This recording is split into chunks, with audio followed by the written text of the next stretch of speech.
Okay, next project. It's another Cybertruck project. So there's always trade-offs. One of the dumb ones of Cybertrucks is they don't have under bed storage of a tire. And it seems dumb because they have this storage, which is pretty big, but it's not big enough for the tire. And you know, that would have been nice. They don't come with a spare tire. You got to buy that thing. It comes with the jack and a tire and all the goodies. It's like expensive. I mean, regular truck tires are $400 or $500 anyways, but still. So what? Well, I still want to be able to shove a 4x8 sheet of plywood in there at the hardware store if I want to.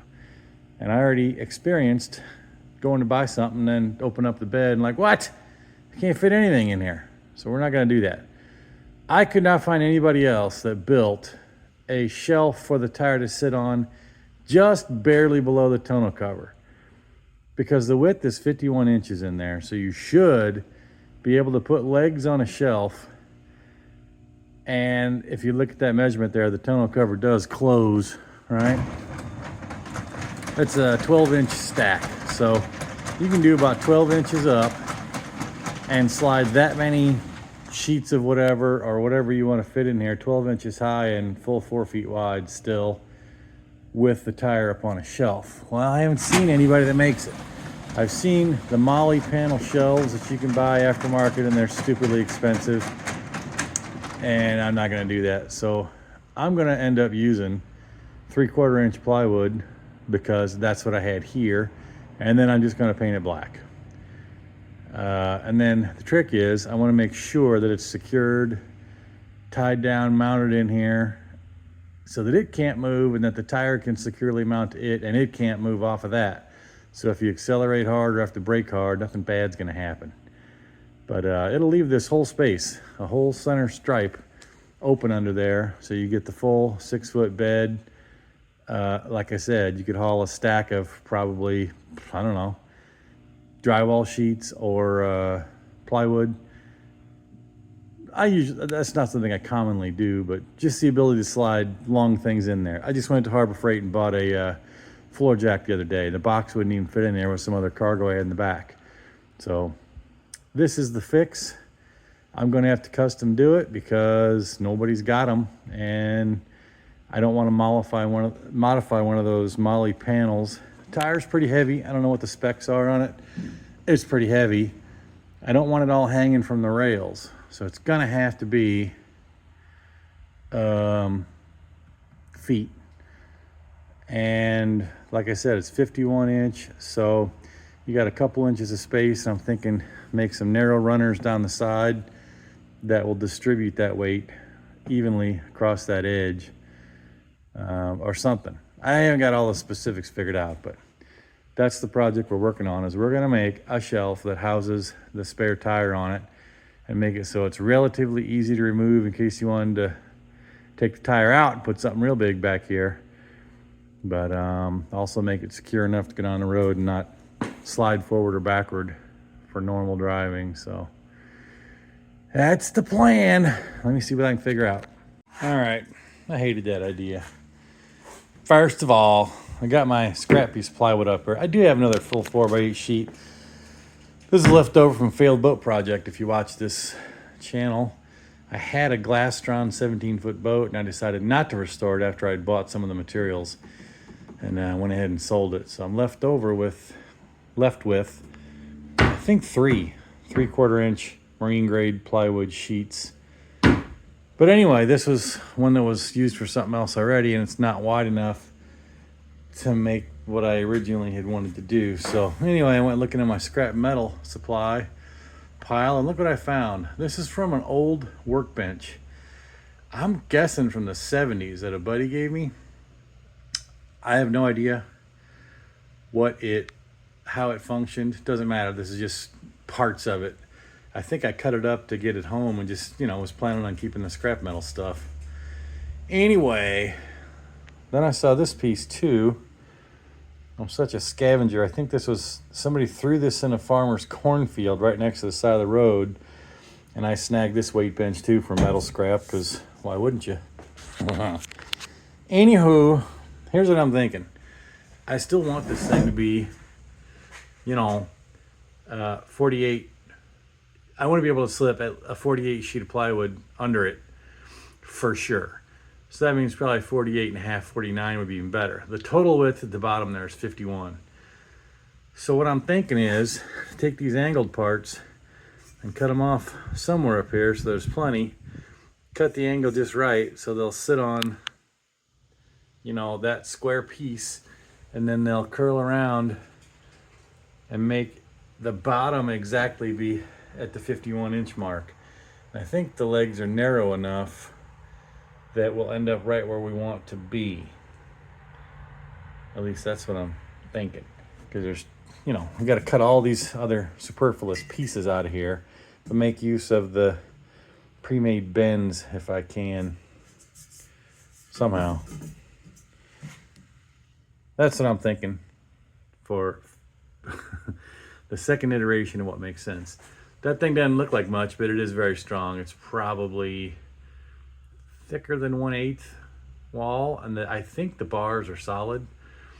But anyway, I stood on one of them, and I'm a pretty big boy. I didn't even bend the one bar, really. Just deflected it. Obviously didn't bend it, but it'll easily handle the weight of the tire. And then I don't really want to make this thing out of wood. I may make the feet wood or something soft. I don't know what I'm going to do. If I can somehow stick rubber feet under the steel parts. But the idea of having the whole thing be steel, and I can sand it, sandblast it probably, and paint it black. It'll look nice in here, and it'll be super strong. And I can make some permanent tethers to tie it down to something so it will not move in there. So that's the plan. After ratting through my metal pile, I'm gonna see if I can't figure out a way to join these angled parts, turn them into about 12-inch legs there. So the top of the platform is gonna be right at about 12 inches, and the tire will hit the back wall over there by the window, but it doesn't, it's dark in here, you can't see it, but there is a part of the trim that sticks out, so the tire won't hit the window. But anyways, 32 inches out from there is about the length that I wanted this shelf to be, and the platform at the top needs to be about 12 inches high max, so that the tonneau cover will still close over top of the tire. So that is the plan. So I guess I gotta just figure it out. Start get the grinder out here and start cutting, and get the welder out and start welding, and see if I can't make this thing all metal.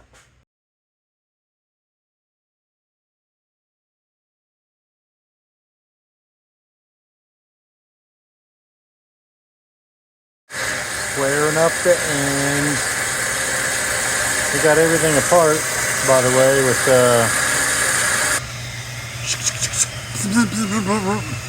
do that all with the bandsaw. Okay, proof of concept. Sorry about the noise. It's raining outside this building. It's loud. Anyway, this is what I wanted to show you. There's the rails over there. I haven't tacked them or welded them yet. So I think I cut them to the right length. So that's how it'll sit. There's still room for 48.5 inches between those black feet over there. The tire, I'm gonna weld a little loop of chain or something on the gray bar part over here. So it's about in the same geometry as its original tie down was when the tire was sitting on the actual bed. So that'll pin the tire down to the rack, and then to get the rack steady, I haven't figured out what I'm gonna do yet, but more than likely, I'm gonna tie to these D-rings and leave that, so there's a hole already in that square tubing foot. Somehow I'll tie to that. I mean, braking wise, it's not gonna go anywhere because the tire is pressed against the back of the bed right there. So it can't go forward in a hard brake. And the other chance would be to come backwards in a hard acceleration, right? Well, I haven't figured out what I'm going to tie to up there, but I suspect I'm going to use, what do they call that, the T-track? I don't know. But I think that's what I'll use. I wish it was in the floor, but I can't use any of the D-rings in the floor because that'll be in the way of sliding the sheet of plywood in there, which is what I want to leave this thing big enough to do. So I'll tie that to the T-bar somehow with a strap of some kind. I have a bunch of leftover ratchet strap parts, so that might be the things to use, but this seems kind of clunky. I haven't figured it out yet. Just like most of this, it's a fly by the seat of your pants, figure it out. But I think the width, and I wanted to just look at it before actually getting some tack welds on it. So I got to do some more metal prep on my legs and feet. I got to grind off all the rough spots, stuff like that. But then I think that's it. I can get it tacked up, so I can get it out of this vehicle and get it up to where I actually have my welders set up. The rain is not helping today. This is why I'm in this shed building. I didn't want to be hauling stuff back and forth in the rain. So I'm going to take all the metal parts and get them up to where I can deal with them better. Wait a minute, dummy. I forgot to show you the whole point. So I'm not climbing back up in there, but the surface of the gray bars is just about 12 inches. So will it close? Yes. Not by much, by about an inch. I don't know if you can see in there, there's actually more room than that. Just eyeballing, it looks like it's about 2 inches, which is good, because the other thing I might want to do is add a little something underneath those steel bars. I don't want the steel just rubbing on the deck material.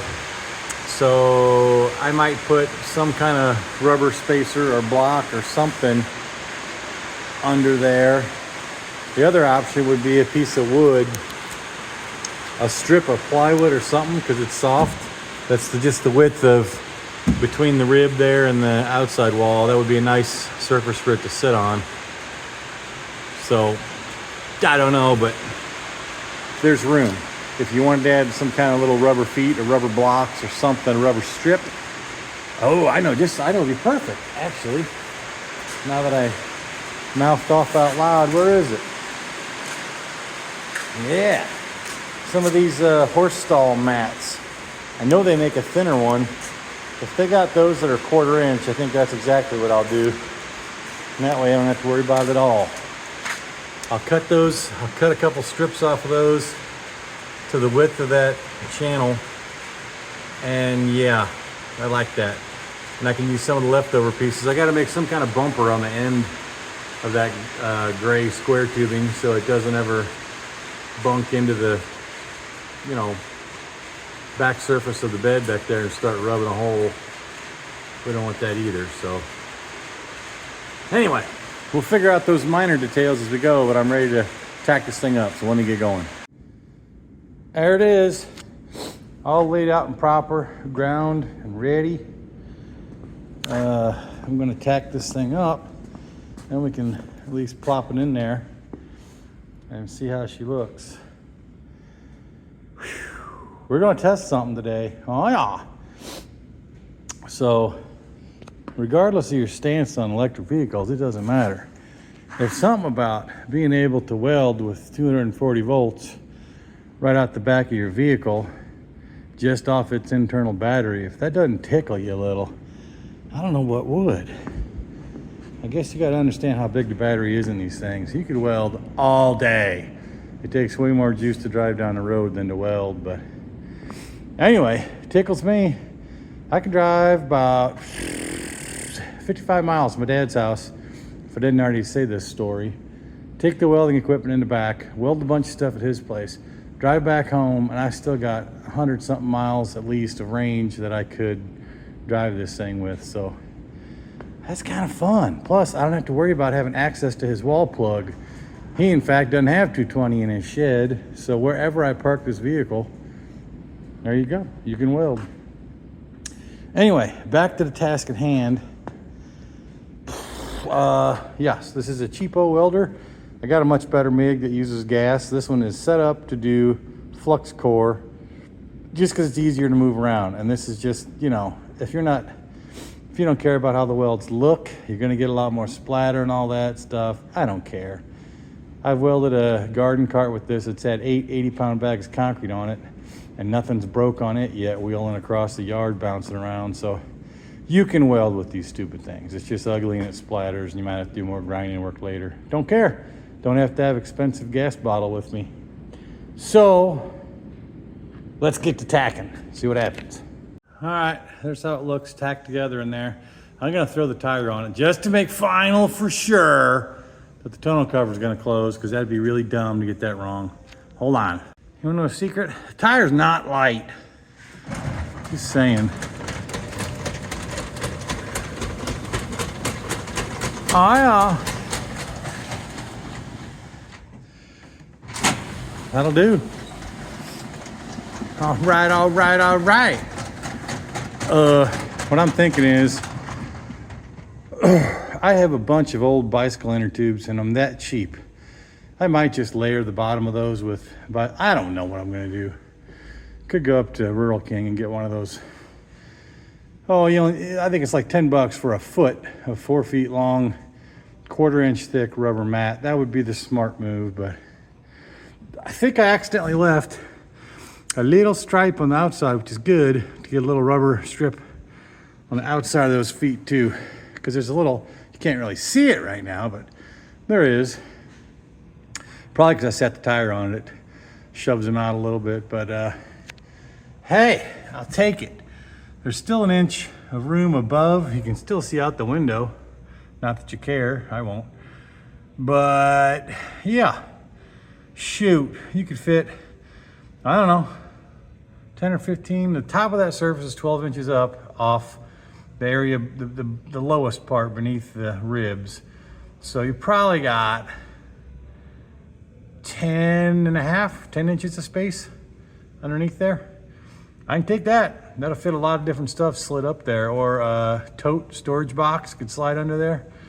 I like it. So I'm not gonna film it because it's boring, but I'm gonna weld up all the joints all the way, grind everything smooth. I have a bunch of plastic caps that I found from various things I've taken apart that I'll stuff in the end of those holes to make it all pretty. I'll probably put an eye bolt at the bottom of those holes there. So there's a tie down, light duty, but you know, a little tie down right in the middle. And I still got to figure out how to tether this thing, like I said, to keep it firmly in place.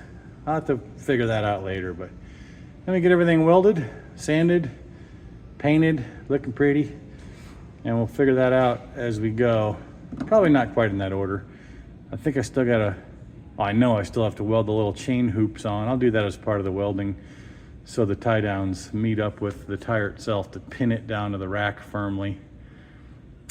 All right, keep going, but that's a good look at what we got working. All right, well, there it is, fellers and fellettes. Yeah, I think I just, you know, keep you back here where you can't see the quality of the welds or of the paint job. That was 2 1.5 rattle cans of Project Source, the cheapest spray paint in the universe. But hey, it's done. The other things I've learned are buying a more expensive welder than the cheapest Harbor Freight one doesn't make you any better of a welder. Weird, right? Anyway, there it is. I gotta go find my black caps. I don't know where I put them for smacking in the ends of the tubes. I had some, at least to make the end that faces your eyeballs look nicer. I think I had some for the back end to keep those from bonking into the back of the bed liner. However, I think I plan on using straps to pinch that situation down tight so it can't get back there unless you broke a tie down or something. So I bought some of that 1/4 inch thick stall mat. I need to get that cut, so I'm going to measure the length and the width of the grooves in the Cybertruck's bed, and then I guess it's time to smack those plastic tips in there. I mean, this is still got, it still stinks, it's still got to dry. So It's not wet to the touch, but I can smell it, so probably not going to put it in there till tomorrow. But anywho, let me get the rubber strips cut, and that's just about it except for tie downs. So let me get going. Well, it's the finishing touches, right? So it makes it fun. Nice looking. I found these black plugs. That one fits the larger tubes. These fit the smaller tubes. And then I found these goofballs. I don't know what the hell they went to, but I'm going to trim them and make them fit those tubes because they fit width. Oops, you can't see what I'm talking about. These fit widthwise, or they will. So I'm going to trim them and leave the top the right size, but then, well, you know what I mean. I'm going to trim them and smash them in there. Then from the top, that will look nice and finished. And from the front, all 4 of these holes will be filled with those black plastic caps. The grooves between the ribs and the outside wall in the Cybertruck are 2.5 inches. So those legs happen to be 26 inches. So I'm going to cut 25. I'm going to cut the stuff to 26 so it's a little longer than a leg and go from there. So let me get these things trimmed and then smack all the ends in. This is that rubber horse mat stuff I'm talking about. I realize I'm doing a horrible job of videoing myself doing the work. I guess this was more of a just showing you if you're a Cybertruck guy and you wanted to do this, this is how I did it to hold that tire up. But anyway, this is the stuff. It was $9.99 a foot and it's 48 inches wide. So I just went in and got extra. I didn't know if I might want to lay this up across the rack so that the spare tire is only touching rubber and not the steel. I don't know, probably not, but I got some just because I wasn't sure and it was on sale. Anyway, let me cut this strip. All right, finished her up and it worked out great. So I had some 1,700 pound strength lashing straps, which I like better than the ratchet straps because there's not a giant buckle to ratchet. I mean, the tire itself from Tesla only comes with a nylon strap that's held down by Velcro. So if they expect that to not come sailing out, then I'm pretty sure it's safe. Plus, it's against the back wall, as I said. And so all the strap does is keep it for when you get your foot in the accelerator, it's not going to shoot this way. So there's D-rings. Oh God, let me bend in here. You can barely see them up there in the front corners, but there's 2 lashing straps up there, and I wrapped after I tightened everything front to back, I wrapped them back and forth a bunch of times, so there's no way it's going anywhere. And also, it is sitting on the rubber pads. I'm going to trim that outside wall one just so it's flush with the foot. I did get all my plastic caps put on it, so bada bing, bada boom. That's what it looks like. Tonneau cover closes just fine. It misses it by, I don't know, 1.5 inches. Yo, let me get the light in here. You can't see it, but you could have gained another inch if you really wanted to, but I didn't feel like pushing it. So I think there's 10.5, somewhere between 10.5 to 11 inches between the top of the ribs and the bottom of those pipes. And you have about 48.5, somewhere between 48.5 and 3/4 of width in there. And an extra added accidental bonus, that rubber mat material I had left over, I thought, wow, it's a good idea. Just leave it in here so you can pull it back wherever you want it. And when you're flopping heavy stuff in here, like my welder, you're not gouging up the, you know, I know it's got a bed liner type stuff, but it's plastic or something. I'm sure it'll get gouged up. So with this mat, you just slide it wherever the heck you want it and flop your stuff on it on the tailgate. I thought, well, that's perfect. So anyway, I'm very happy with this. I'll be able to slide full length stuff in there or totes or something, anything I want. I got a lot more space and ability than I had before, and there wasn't anything like it that I could find to buy. So hey, $0, scrap steel, Well, I mean, you had to buy the straps, but I had those extra for my other trailer. I bought replacements though, so I don't know. We're into it like 10 bucks, maybe 20, maybe 50. It's best to not think about things like that because then it just keeps adding up. Anyway, that'll do her. Thanks for watching.